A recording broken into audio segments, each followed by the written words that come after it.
Welcome to Diagnosing Dx, the podcast giving diagnostics the platform it deserves. While therapeutics and devices often take centre stage, diagnostics is the engine driving precision medicine. I'm your host, David Philby, and each week we spotlight the innovators, breakthroughs, and real-world challenges shaping the future of DX. This week we're joined by Kim Langone. Kim is currently the SVP of R&D at Fellow and previously spent 19 years at Genomic Health, where she joined as employee number 10 and worked on the Oncotype DX, their groundbreaking test for early-stage breast cancer. Kim gives us great perspective on what it's like to join a disruptive company that early and ride that journey, and also the current landscape for innovation. Let's get into it. Welcome, Kim. Thank you for coming on the show. Great to see you. How are you? I'm great. Thank you. Appreciate the invite. Yeah, absolutely. I've been excited for this, actually. Obviously, it's been in the process for a little while, as calendars are these days. But I'm excited to dig into your background, but also get your perspective on the current landscape. It feels like there's quite a lot to unpack at the moment. It's almost changing sort of month over month. So, I'm really excited to get into it, but I think before we do that, for the benefit of the audience, it would be great to go into a little bit of an introduction to yourself. Who are you, what you've been doing, and what you're doing currently? Yeah, certainly. So I'm Kim Langone. I am a research and development senior executive in molecular diagnostics. I have been in the industry for 24 years, leading R&D teams for essentially almost that entire time, obviously at different levels of seniority. And currently I am Senior Vice President at Fellow Health and working on the detection of prostate cancer in seminal fluid. So a really untapped area of liquid biopsy. Wow. 24 years. So where do we start? I think Genomic Health. Yep. It's such a big name and a well-known story in the industry. For the innovation that it brought to the industry. And obviously you spent a significant amount of time there. Give us the headlines on your time there before we sort of take it back to the start. How long were you there? What was your role, and what were you doing for Genomic Health? Yeah. So I actually joined as the 10th employee at Genomic Health back in 2001.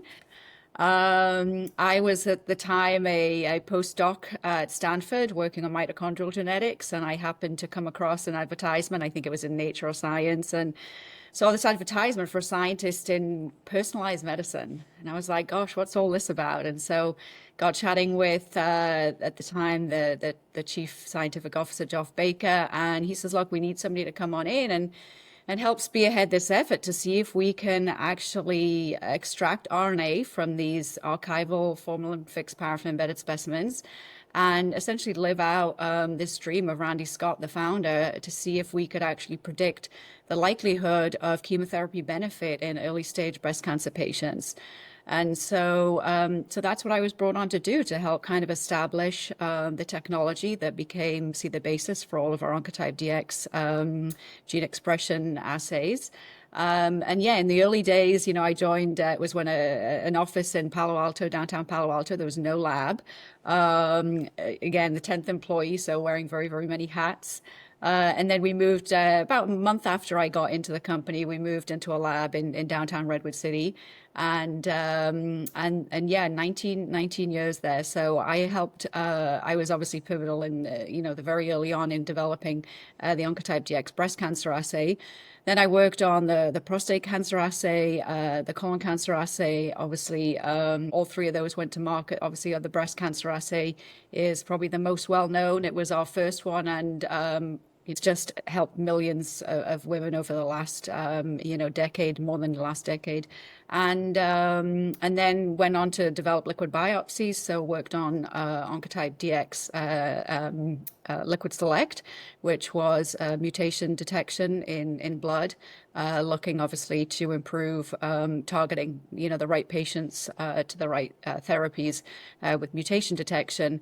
And yeah, explored a whole slew of other liquid biopsy assays in urine, and then yeah, got the opportunity to work on transitioning the Oncotype DX breast cancer assay over to a point of care platform, the Adilla platform, which got to essentially the validation spot at that point. Yeah, before Exact Sciences acquired us. Yeah, wow. Help me set the scene for, at the time, what Genomic Health were trying to bring to market. What was out there already, and what was, what existed, or what was even the process for these things, or was this just completely breakthrough and novel that this was something that was never seen before? Yeah, no, I mean, it literally was completely breakthrough. I mean, Randy Scott had this vision, right, of, hey, there's got to be information in these archival specimens. Can we actually come up with a genomic signature to figure out who is actually going to respond to chemotherapy, who's actually going to do well without chemotherapy? And that was a complete unknown. I mean, really, it was the beginning of personalized precision medicine. And, he had this vision of, hey, we shouldn't have a one size fits all treatment to breast cancer patients, or actually any cancer patients. We should be tailoring, the right treatment to the right patient at the right time. And that was his vision.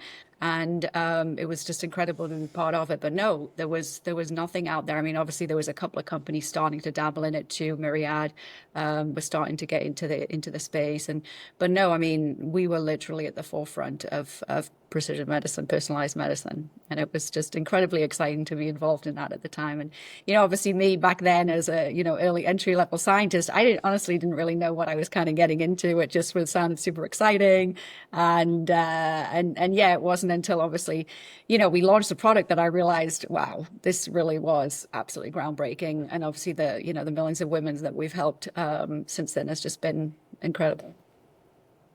I was literally about to ask you the same question. Did you have an idea of the impact it was going to have, or were you, fresh faced and just happy to be following your passion? Yeah. It was definitely the latter. No, I mean, obviously Randy Scott is just this absolute visionary. And he had a vision to do this, and I just followed along. I just was, incredibly excited about the opportunity, about what he thought we could achieve.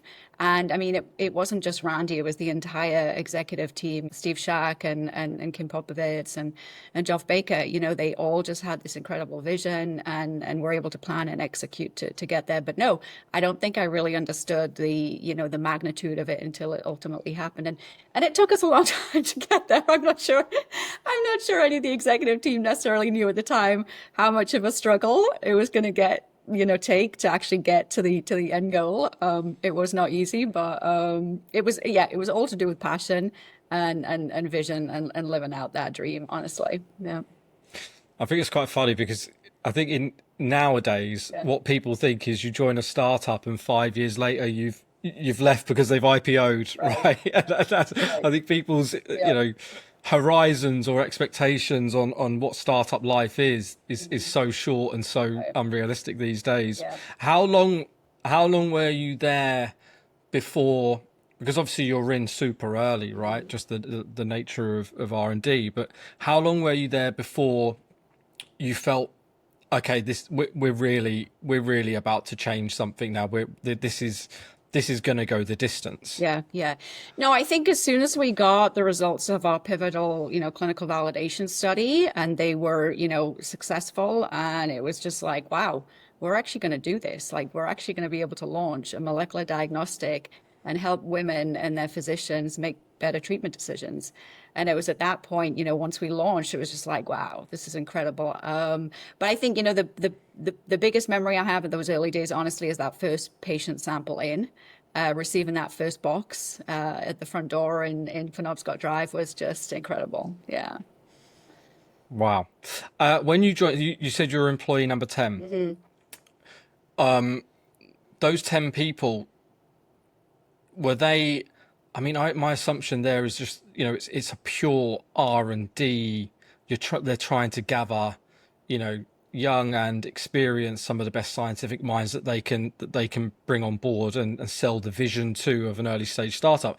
Is that what it was like? Was it sort of just, super intelligent, switched on, passionate people bought into the purpose and the vision of it, or what did that team look like, that first year you were there? Yeah, I mean, certainly there was obviously just an incredible R&D team under Geoff Baker, but also, we had, Kim Popovitz and Randy Scott and Steve Shack, which really had the vision around a kind of, the unmet clinical need. Like we have to define what it is we're really trying to build and how we're going to scale it and how we're going to operationalize this. And I think that's, we can talk about this a little later, but essentially, how you shouldn't just focus on, the technology right off the get-go. Yeah. You have to figure out, hey, what's the long-term strategy?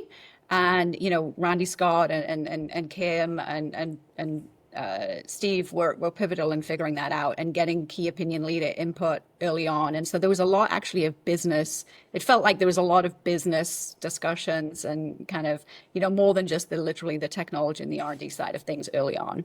Yeah. Did you have access to them kind of conversations? Were you privy to commercial and business conversations? Not so much, obviously. I mean, I was, a bench level scientist at the time, so I was not as privy to that. I mean, the company, Randy was very, very open, and we would have, company meetings with 10, 20 of us or whatever, and those are leaders. And so we'd be very transparent about the conversations that he was having. But yeah, what I was really focused on was literally just, hey, can we make this technology work? Yeah. Yeah.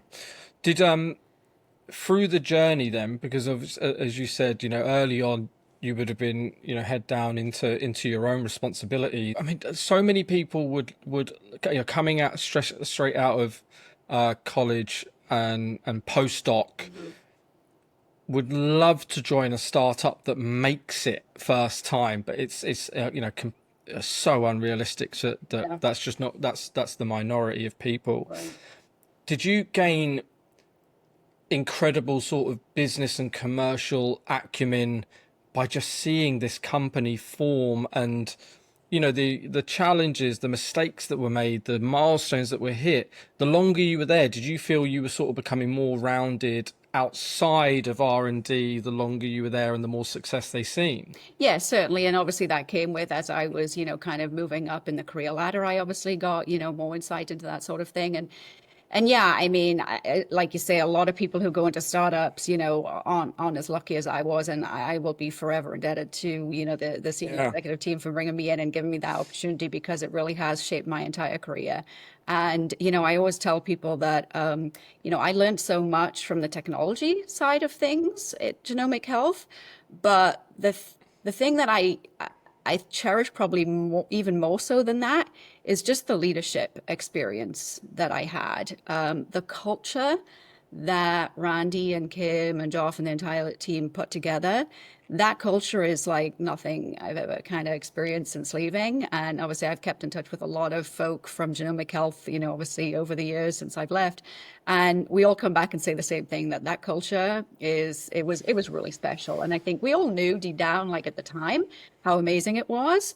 But it wasn't until we all left that we were like, gosh, that place was really, really special. And so I think a lot of the success, you've probably heard the saying, cultural eat strategy for lunch, and I really believe in that. It was a really incredible place to be.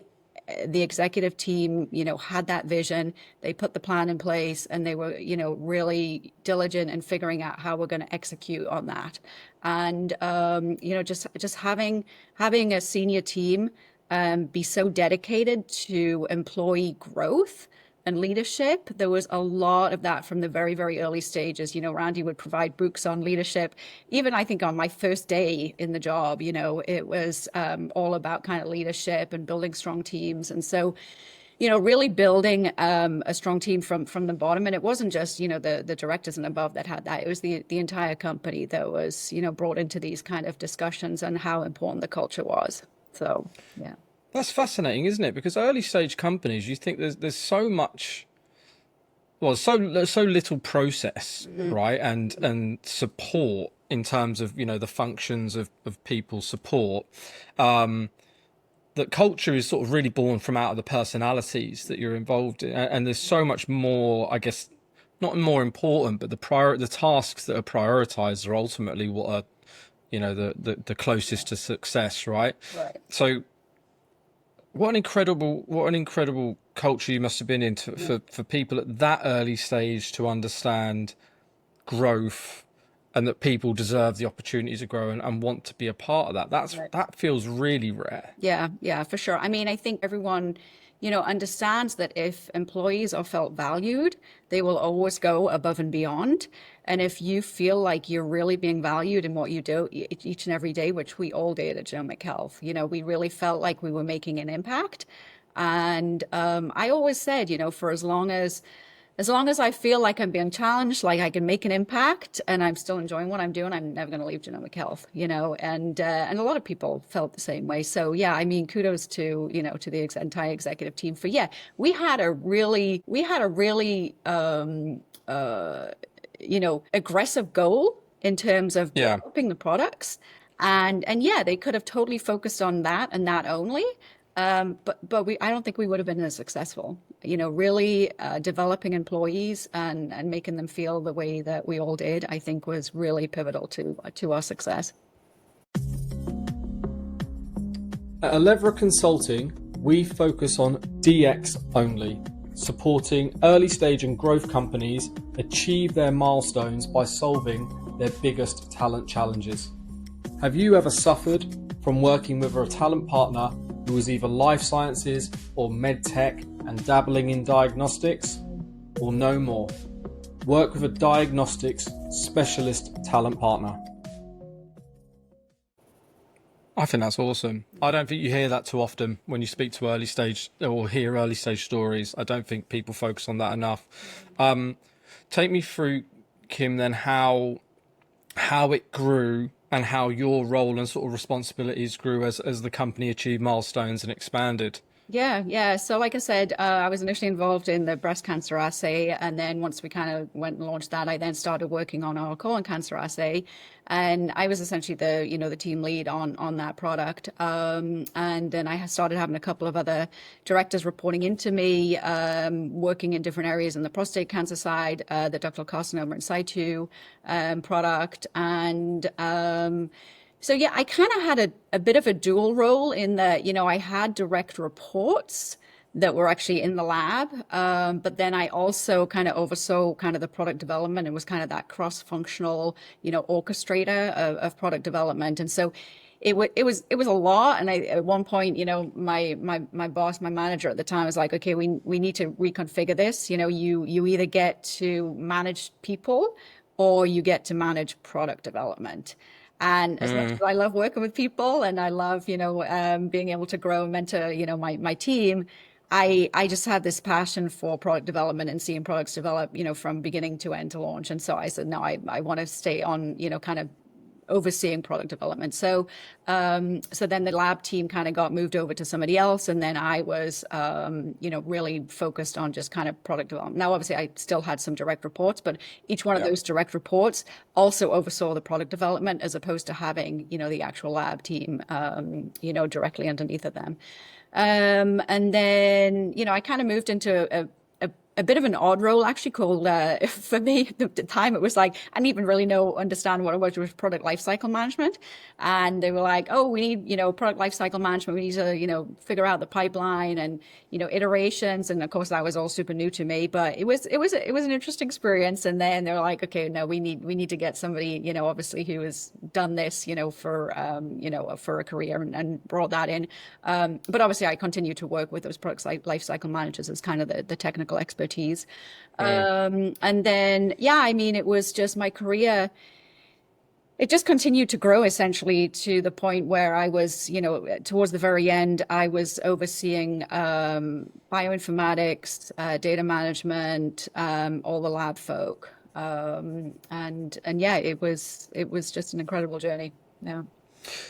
Now, you made that decision at a certain point in your career to follow your passion, right? Which for me makes complete sense, that when people are given those career sort of crossroads, that some people can be tempted by what feels like a bigger jump up, and headcount responsibility can be so tempting, like this shiny thing.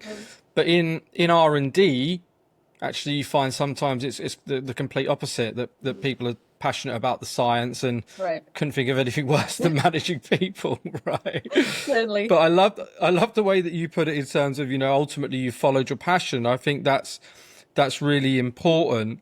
Now where you are in your career, do you still follow that same principle, and has your passions changed as you've gone through your career, and actually you've chased different things, or even sort of maybe come back towards maybe more people management and sort of operational management, let's call it. But do you feel your passion has changed as a scientific expert? Has your passion changed as you've gone through your career? I mean, I've certainly experienced times where, I'm like, okay, I definitely want to continue, having people to mentor, to manage and see them grow. But no, I don't think my ultimate passion as a scientist and understanding, cancer biology and molecular biology, and more importantly, the ability to improve the lives of cancer patients, and actually of patients with many different diseases, that has not changed. So, my position right now, at Fellow, I have a very, very small team. But I just am super, super passionate about what we're doing because it's so incredibly novel. So no, I don't think, to me, it's never really been about a title or a big team or having a Yeah. people reporting to me. It's really about, what I've been truly passionate about. And that is, getting in there in the molecular biology, getting in there in the assay development, and just developing robust molecular diagnostic products. Yeah. Do you think because of the success of Genomic Health, which is ultimately the foundation of your career, and you can sit here now and say that, I mean, I don't know if you have numbers, but you don't need them. But if there was the impact you've had on a population of people is immense. The work you've done to say you played your part in that, right? And that can very easily, the fulfillment that you must get from being, say, I was part of that journey. Do you think that has a big impact on keeping you now, because it's so foundational, it's created those habits, and you've been there, done that, and seen the impact it can have? Do you think because of your time with Genomic Health, you're now still as, focused or passionate about those things because you've seen it and felt it before? Yeah. No, definitely. I mean, before I joined Fellow, I was at CareDx, and again, an amazing company with really great, solid products. But the founder of Fellow Health came to me and said, hey, do you think we could find prostate cancer in seminal fluid? And I was like, wow, seminal fluid, that's like a really interesting liquid biopsy. And so I was like, wow, this is really novel. And it was looking back at those early days of Genomic Health and thinking something had never been done before. I can be part of it. And that is definitely what attracted me to Fellow, is just getting into something that literally was the unknown. Yeah, that's awesome. Does it give you the same? It's almost the same question, but because you came straight into an early stage startup effectively and seen it grow, do you chase that same environment of that sort of early stage disruptive, the underdog sort of culture, and do you still chase that as well? Um, I think I have a bit of a different mindset now than I did, obviously, back in the early days at Genomic Health, because obviously in my early days in Genomic Health, I was reporting to the CSO, and I was just focused Yeah. each and every day on what it was I had to execute kind of on the lab. I mean, now obviously my role is I got to figure out from a strategic perspective, right? So I think my perspective has definitely changed a little bit from Yeah. that. But yeah, I mean, we still have to work really, really hard to figure out, how we can make this work. Yeah, it's Yeah. definitely not a given. Yeah.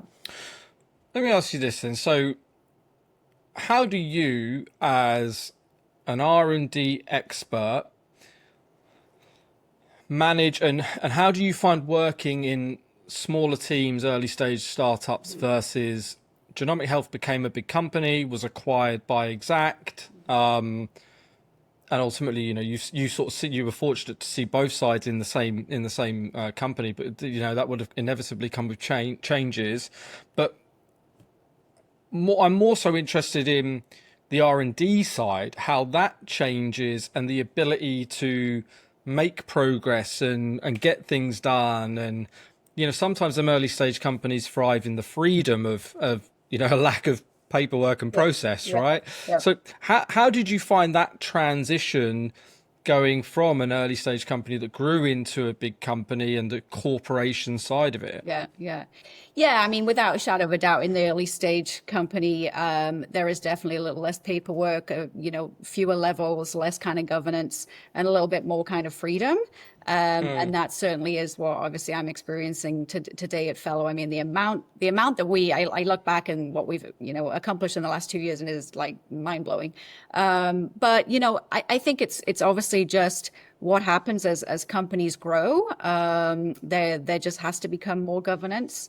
They obviously have to be very focused on the bottom line and how we're spending and how we're managing money. But I think, if I look back into Genomic Health in the early days when, we were kind of heads down, it was, we still had goals to meet, Yeah. we definitely still had goals to meet. I think,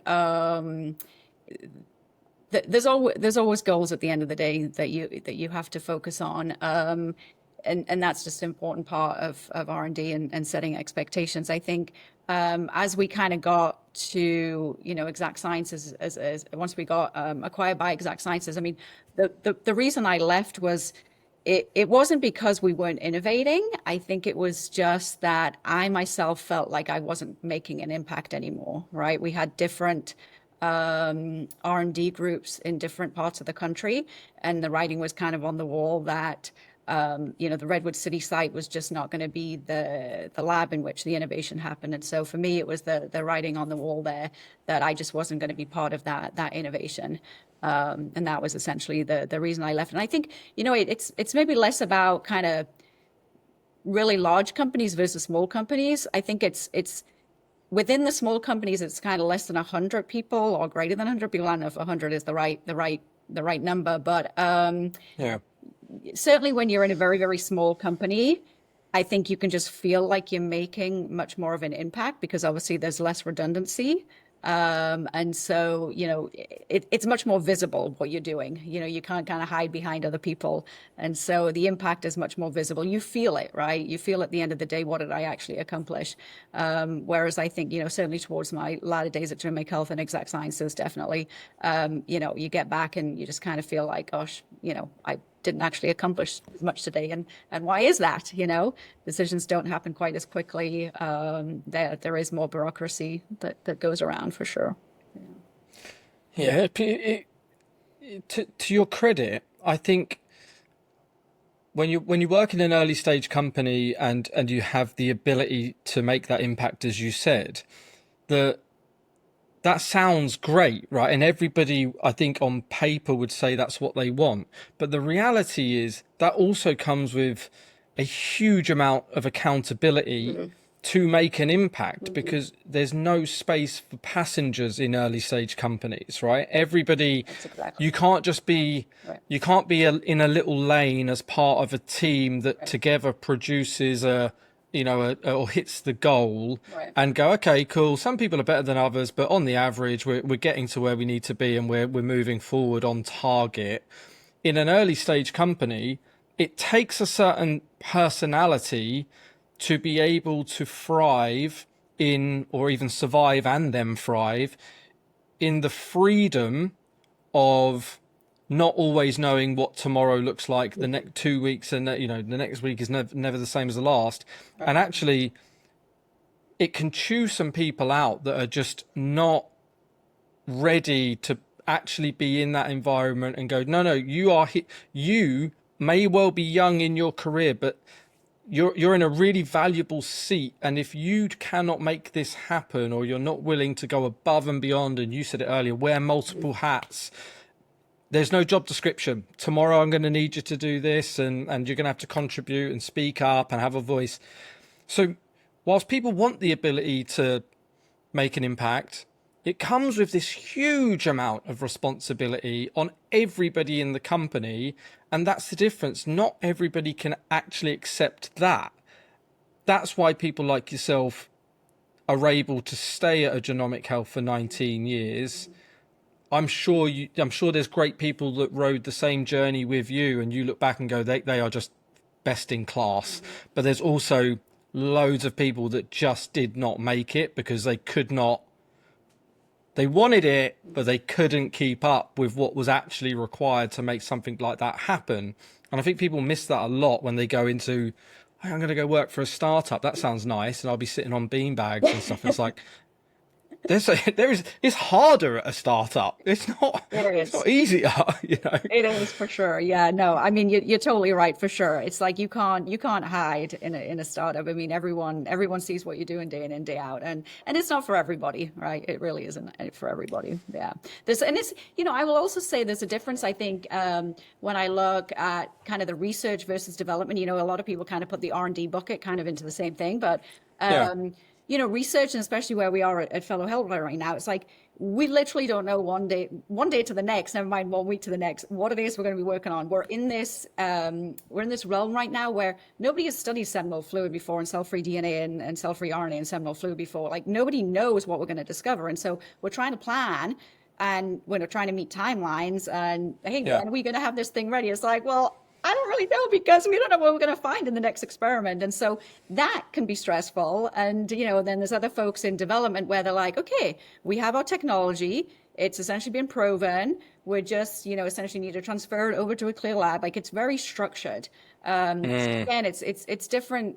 Some people have that research mindset, other prefer to be in that development mindset. And obviously I've been, blessed enough to be able to experience both.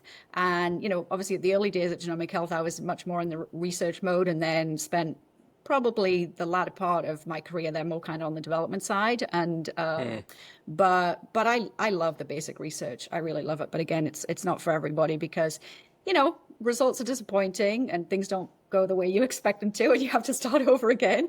You put hypotheses together and they don't always pan out, and so you have to start over again. And so it can be a little deflating now and again. But I think for most people in development, it's kind of more of a turnkey. I mean, not saying again it's easy, certainly like scaling and automation and that kind of thing. But I think it's a little bit more structured. Like, you kind of know what you're getting into. I think more so on the development side than on the research side. Yeah. And by default, any early startup is inevitably in the research side to begin with.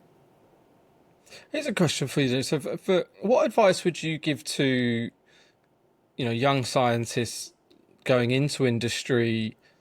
How do they find their place in terms of whether they're best suited to an early startup or a bigger organization where it's a bit more structured and thought, and process led? Right. And yeah, I think it comes down to what you feel more comfortable in. Like, can you work in amongst uncertainty? If you don't like change and you like structure, then an early startup is not for you, because like I said, you come in one day and you think you have a plan, and then it changes again. So I think you got to really look at yourself and figure out what you feel comfortable with. Are you okay with change, or do you like to know every week what it's going to look like? And some people hate that, coming in every day. And it's like, think about CLSs, in clear labs, right? Some people love that, doing essentially the same thing day in and day out, because they feel comfortable with it. They learn a process, they're absolute experts at it, and they execute it. I mean, to me, clinical lab scientists are, they are an incredible group of people. I certainly couldn't do it, but you need such attention to detail, and to be able to have to do the same thing day in and day out, but paying attention, so much attention. These are, if something goes wrong, if you make a mistake and mess up, there's a patient life at the end of that. So to me, the unsung heroes are some of the clinical lab staff, without a shadow of a doubt. I think it comes down to the personality. Like, can you bear, the ups and downs and the uncertainty of what a startup might hold. Yeah, completely makes sense, Kim. I'm going to ask you a question that's going to make you feel really uncomfortable, Sure. talking about personality. Yeah. What is it about you that you believe made you ready and right to come in so early and go through that journey for so long? Why you? Why were you able to sustain through the change and the growth and everything else? What's it about you that you think, made you fit for purpose for that environment and its growth? Yeah. Um, so so some of my strengths are learning, um, innovation. Harmony is an interesting one. I don't know if you've done one of the strengths finders, but I think a lot of my Yes. personality traits that I saw in there actually fit with this. Like you have to have you have to be able to work in a team, and you have to be able to work well with people, and you have to have a sense, I think, of harmony. Not to say that you can't endure conflict. I mean, for sure, you have to be able to endure conflict. But for me, it was continually wanting to learn, being inquisitive, being a team player. And I think ultimately maybe achiever. So I've kind of elaborate. I talked about this a little bit already. That I need to feel like I am contributing, and so being an achiever, it's like I really want to get to what I set myself the goal for. And so when I joined Genomic Health, it was literally following Randy's vision of like this could be epic, and I'm going to work really hard to make sure it happens. And yeah, I mean, like I say, I was just lucky to have such great mentors and such a great team. And like I said, working within a team is really, really important. Being able to work cross-functionally is super important and was. And it's just not necessarily everybody's strengths. I think if you were interviewing PhDs coming out of college and you said the skills you're going to need to survive and thrive are Sure. curiosity, Yeah. they'd be like, absolutely, Sure. I'm driven, innovation, sure, Yeah. harmony and team. Right. Yeah. They'd be like, oh, for God's Right, sake. right.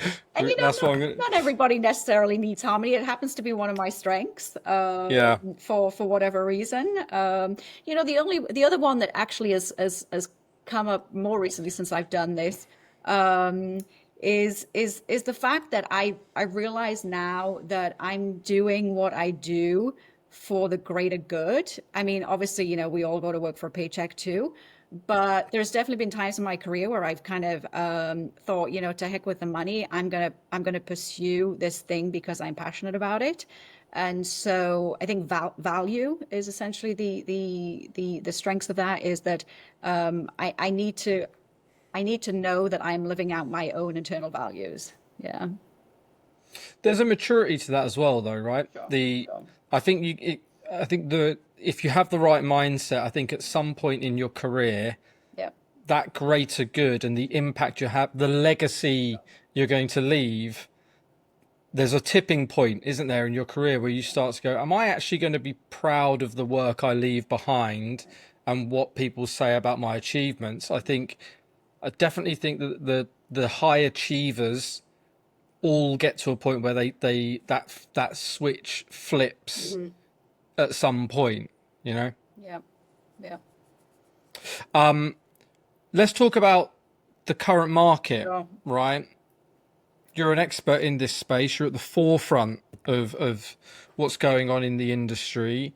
What's your opinion and view on the sort of the current market landscape and what we're seeing and how that ultimately is affecting innovation and development? Yeah, I mean it's been a little rough for molecular diagnostics recently. I mean, certainly, there's definitely some companies that are still doing very well in the space, but certainly if you're talking about fundraising, it is tough out there. It is very, very tough. I think the VCs are really looking for companies for which their technology has already essentially been proven. They want to kind of de-risk their assets a little bit. Mm, They're not so interested in companies that have shown kind of initial proof of concept. They want a little bit more information that, hey, this is verified, like this has actually been demonstrated to work, and only then are they kind of willing to invest.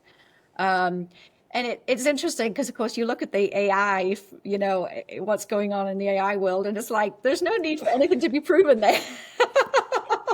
Which It's crazy. it's can be a little frustrating. It's like, but wait, look at what we could be doing here, and all the money is flowing to AI. Obviously, we had our time in kind of 2022 and 2021 when obviously during COVID, the money was just flowing, but it's a very, very different market right now. And to be honest, not naming any names, but there's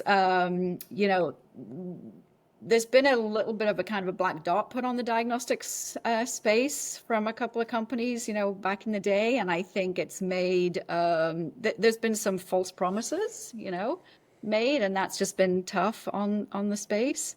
So we have to kind of overcome that. Do you think the boom and bust, I mean, for want of a better term, from the COVID Yep. side of the industry, are we still feeling the effects of that?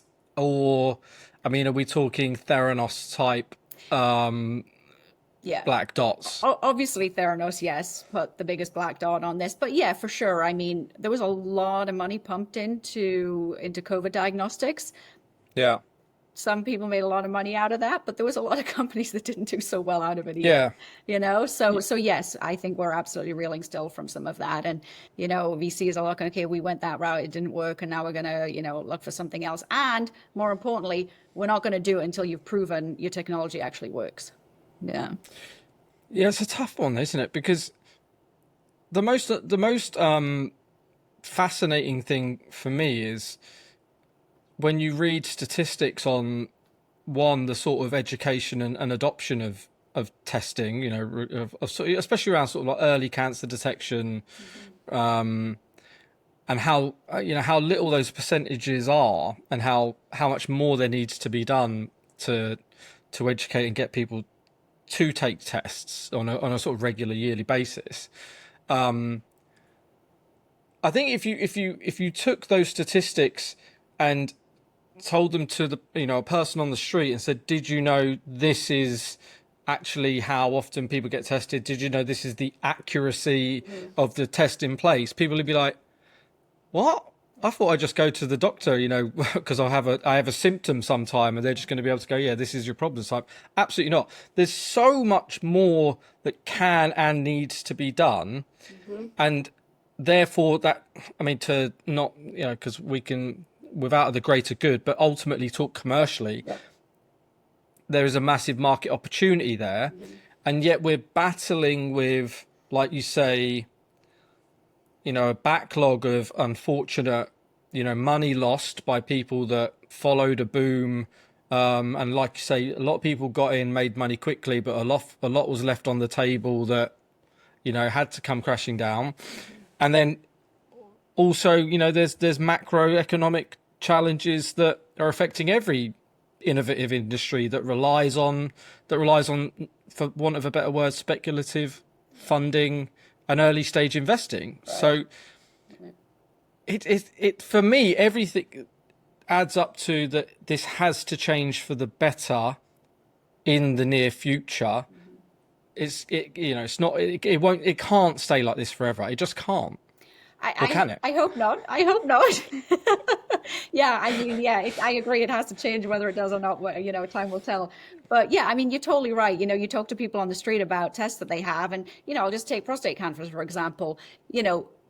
Prostate specific antigen, right? Every man thinks, oh yeah, I'll go have my, and again, not many men actually go and do their testing every year like they should, but they're like, okay, well then it was negative, so I'm fine. It's like, no, PSA is actually not a great marker of prostate cancer, right? But no, the average guy in the street doesn't know that, right?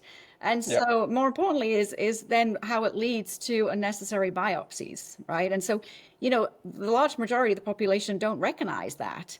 And it's very similar for so many diseases. And obviously with the aging population, chronic disease, cancer, the incidence of these are only going to rise, not to mention obviously, socioeconomic gaps.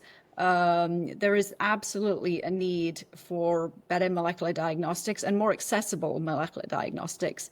And so I hope things change in terms of VCs wanting to start investing in this space again, because there is so much unmet need. Yeah, absolutely. How how does a company like Fellow and your own opinion, how do you approach this current landscape and make sure innovation doesn't completely stop or suffer? What are the kind of things that early stage companies can do, to ensure things don't die, Yeah, yeah.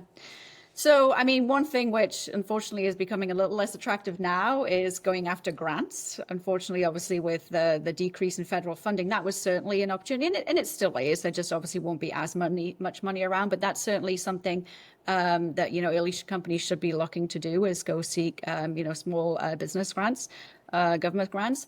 Strategic collaborations with larger companies, whether it be pharma companies or larger, diagnostic companies. Maybe focusing on, kind of a short-term plan to get some revenue in the near term, and having kind of the ultimate goal kind of further downstream. So if, for example, there's already a reimbursement or a CPT code for some kind of product already out in the market, think about going after that first, and then kind of in the background, the larger kind of goal you can come later. Licensing, we haven't kind of talked too much about IP, but I think it's incredibly important for companies in the early stage to really solidify their intellectual property portfolio, because yes, Right. then there is the opportunity for licensing. And then just making yourself attractive to acquisitions, right? And so really positioning yourself strongly in that sense. Making sure you have a solid commercialization plan. Making sure that you've, really done your due diligence on key opinion leaders, and you make sure you're addressing an unmet need. Yeah. That will all help towards, becoming a better opportunity for acquisition in the future. But yeah, in terms of what companies can focus on right now, yeah, non-dilutive funding, there are certainly some grants still out there, and going after strategic partnerships, and potentially licensing. Yeah. I like that. That's awesome. That's really helpful, Kim. Actually, it's really helpful. When you're in board meetings or strategic meetings at the moment, is the general consensus that riding out these tough economic conditions is the new norm, and you guys are focused on being prepared and doing the things that you're saying to just make the company as robust and as objectively sound as possible, covering all avenues? I guess that's probably an easy one to answer, but also are you, or do you have expectations of, okay, there is an element of riding this out, and this, maybe in 12 months time, the conditions should be a bit better for raising capital. Yeah. And, not speaking specifically about Fellow Health here, Yeah. but just in general, yeah. I think there's definitely the sense that, hey, we just have to kind of ride this out. Obviously with the new administration, and then came the tariffs, and now God only knows what's coming next. It's like we have to kind of ride this out and see where it's going. So I think, yeah, it's the key things is, really, like I said, really making sure that you have a really well-defined, you have to differentiate yourself. Like, what is truly going to differentiate you from the other players in the market, right? Is it something that you can do quicker, faster? Like, you have to have that elevator pitch of like, what makes you stand out? And why am I going to succeed? And I think that there's obviously there's very little funding out there. And so, VCs and whoever else are going to put into companies that really can differentiate themselves and have a clear path to revenue. I mean, that is the ultimate, is like, what is your path to revenue? And, Yeah. for some folks, maybe the, getting acquired is ultimately where they want to go. So it's like, they don't actually have to, go to IPO or anything like that. It's literally like, how do I get to the point of, having something that is attractive to somebody for an acquisition? Yeah. Yeah. That makes sense. That proof of market piece. I mean, you mentioned it at the top of the call that Genomic Health weren't just science that was exciting. There was a much bigger goal and focus and purpose to the company that allowed them to, not just develop that science, but also be successful as a company. Yeah. And yet we still see companies to this day that has exciting science, Right. founder in love with their own science, Yeah. but really has not understood Right. how to commercialize. Will the market actually appreciate it? Is there an unmet need, and everything in between? That's the difference between exciting science and successful business. Yeah, yeah, 100%. I mean, I won't mention the company name, but yeah, I came across a pitch deck, and they laid out what they were doing. And it's like, I don't think they've actually talked to any key opinion leaders. Like, what you're going after, people aren't going to act any differently. Like, a physician isn't going to make a treatment decision change. They're not going to do anything differently with this information, right? And it's like, Right. but we got a really cool technology. It's like, it doesn't matter. You could have the most incredible technology, but if there isn't an unmet need out there, nobody's gonna buy it, right? I mean, certainly nobody's gonna reimburse it. And I think that's the other really key piece in companies early on, is having, we kind of talked a lot about commercialization plan, but having the reimbursement plan too, the reimbursement strategy, and that for sure is something that Genomic Health did really well early on too, is bringing people on that had a really solid reimbursement background and figuring out, okay, what is the path to reimbursement? And again, I don't think anybody ever expected it to take quite so long, but it's tough. It's really tough to get reimbursement, and making sure that people understand the difference between clinical validation versus clinical utility. I think there's probably some folks out there that, hey, all I need to do is clinically validate my product, and once it's validated, people will start paying for it. But that's not the case at all. You need really strong clinical utility data, and it's like, what is the treatment decision change? Is it going to be saving lives? Are the outcomes going to be better? Like, what is that clinical utility? And if there isn't one, then there's no chance in the company's going to be successful. Yeah. Yeah, I think people completely. Two things actually you just touched on. People underestimate the time to reimbursement, right, and to get that signed off and approved. We hear that a lot, and they start too late. And secondly, people completely underestimate the ability to change processes and get people to uptake their products and stop doing what they've done for 20 years in their career and go, yeah, actually, I think I will adopt your new way of doing things. And we're seeing that, we're in a world where liquid biopsy is, I mean, but everyone agrees it's the future, but tissue biopsy is still Sure. absolutely massive and generates huge amounts of revenue. And getting people to change that when a new product comes on the market, it's not just going to happen because it's approved. That's just not how it's going to work. Yeah. Yeah. Yeah. And physicians are, notoriously, known for essentially not wanting to change practice. They need a lot of evidence, and rightly so. I mean, absolutely rightly so. You need to demonstrate true clinical evidence that this thing is going to change outcomes, or change decision that you're going to change is worthwhile. I don't think anyone thought it was going to take that much time for the Oncotype products to get reimbursed. But I think, obviously getting into guidelines is absolutely pivotal, but it takes a lot of evidence to get into guidelines. Yeah. Yeah. Yeah. So before we wrap this up, Kim, I'm gonna ask you one final question, because you touched on it. AI at the moment, the hot topic. Sure.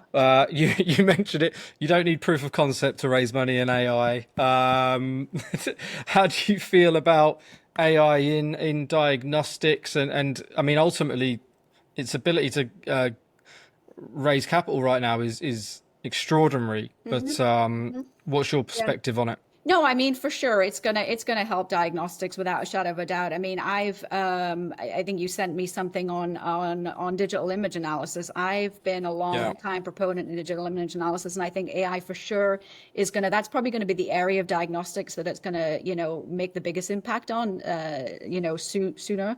And Clarity breast. I don't know if you've heard of that product. It actually just got FDA approval to actually be able to predict, future development of breast cancer, essentially just from a mammogram. And so, Wow. without a shadow of a doubt, AI is going to play a huge role in diagnostics. I mean, certainly I'm thinking about how, we leverage it in some of the work we're doing on methylation. I mean, there is so much information that we're getting from next generation sequencing and methylation and the different patterns that we're seeing as it relates to cancer and severity of cancer and different grades, and how AI can help, to kind of decipher those patterns. So yeah, I wish I do need to.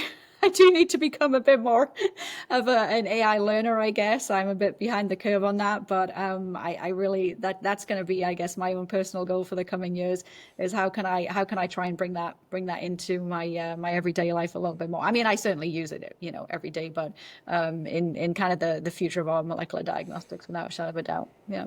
Yeah. Yeah. Good perspective. I think I agree with you. It's absolutely here to help, and it's going to be incredible for so many industries. But there is also a lot of capital being raised right now into companies that at some point have to make money, and they won't. They cannot all make money. They cannot all win. And there's, when does the next AI come out that's just better than what we're currently seeing, and it just gets left? And so for me, it's a bit frothy, and the tragedy is that it's hoarding capital at the moment. So Right. there'll have to be a couple of losses for people to add a bit more caution to that, and I think they'll be welcomed, unfortunately. Yeah. Kim, thank you so much. This was absolutely awesome. Thank you for sharing your story, and also thank you for sharing your perspective on the current and future landscape of the market, because it's really valuable when we hear it from somebody in your position and with the experience you've got. I hope you enjoyed it. It was fascinating. I did. Thank you so much, Dave. Really, really appreciate it. Thanks Oh, again good. for the Thank you, invite. Kim. Take care.